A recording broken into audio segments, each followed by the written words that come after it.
John Waddell from Sutton, Nebraska. I'm a swine practitioner in a four veterinarian practice in south central Nebraska, and I was privileged to help with this field evaluation of Engelbach Circleflex on growth performance of pigs in a subclinical PCBAD herd.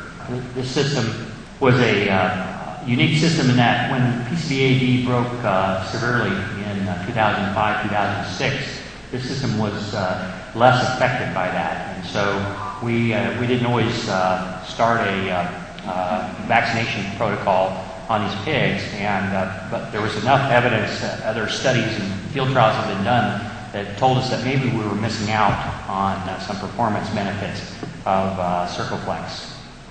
So our objective was to determine whether the Circleflex did indeed affect growth rates on a subclinical situation, where we weren't seeing the high mortality or the clinical definition of PCBAD. So we wanted also to kind of see what our growth curve looked like in this situation, with this particular group of pigs. So Source Farm was PRRS naive, and we did routine monitoring on that to assure that they remained PRRS naive.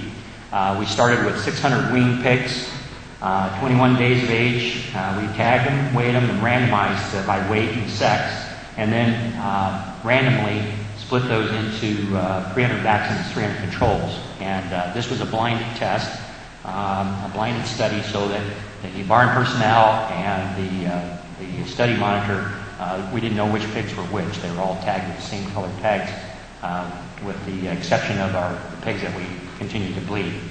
So pigs were commingled in pens throughout the study, so the vaccinates were mixed right in with the non-vaccinates, and so the clinical weights, we weighed these pigs, of course, day one of the test, or at 21 days of age at weaning, then again at day 35, and again at 119 days. And we chose 119 days because that was before the first cut of the pigs was taken out, so that was when we ended the trial, not actually at slaughter weight. And so we had to make an arbitrary cutoff of what would be a cull pig, and at 119 days, we chose 180 pounds. So any pig that didn't reach 180 pounds by 119 days was considered a cull pig. We did serology associated with this study too. 93 randomly selected pigs were tagged with red tags so that we could go back and find them and continue to bleed them. And we did 6 serial blood collections throughout the study. We wanted to see the effects of the vaccine on the viremia of PCB. So we also checked for PRRS, make sure they stayed PRRS negative, and we also checked for mycoplasma, Salmonella, and Lawsonia. These pigs were also vaccinated with Mycoplex for the mycoplasma protection. Results, mortality rate, as we expected, was not statistically different, and so a little bit higher on the controls numerically, but not statistically different. So the cull rate was where it really popped out. So the average daily gain in these pigs was statistically significant improvement with the vaccinated animals. And so that ended up creating more pigs over 180 pounds in the vaccinate group than in the control group. And you can see that it was almost 7% under 180 in those 300 pigs that were controls. Highly significant. This is a table of the various weights as we went through, as well as the average daily gain. And you can see that the controls gained quite well. The pigs gained over 2 pounds a day through that finishing period, but the vaccinates topped that by about 0.08 pounds per day. So it ended up being about 6-7 pounds additional weight at that predetermined time of 119 days. It also gathered in the distribution, and the coefficient of variation was lowered with the vaccine substantially. And you can see by this chart the blue bars represent the vaccinated pigs, and the non-vaccinated pigs were represented by the gray striped bars. You can see there was a long tail to the left on this graph, it was just the lighter weight pigs. They didn't die, they just didn't gain as well.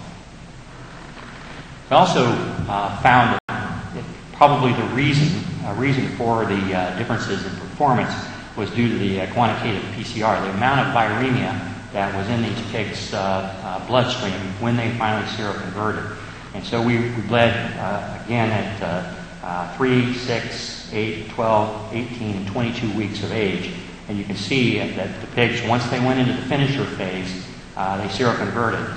But the viremia on those non-vaccinated pigs was several logs higher on average than in the vaccinated pigs.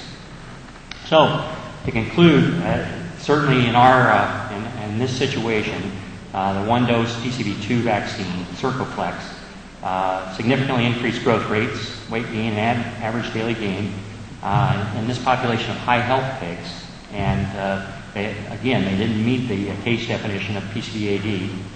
And the culling rate was significantly reduced by vaccination. And there was, consistent with diagnosis of subclinical PCVAD, the mortality rate did not significantly differ, and this was not a primary complaint of this producer. So the right shift of the weights and the narrowing of the weight range distribution of the vaccinated group of pigs illustrates the biologic and implied economic benefit of vaccination for Circoflex. I might add that the feed efficiency data was missing, but they were commingled pigs, so we didn't have a way really to collect feed consumption or feed use data only by the group. So that question has come up a few times, and especially now when we're probably not as space limited as what we have been in the past. The feed conversion probably is just as important as the average daily gain. So it would be implied, I think, if we got 3-4% improvement in average daily gain, we're probably going to get a similar improvement in feed efficiency.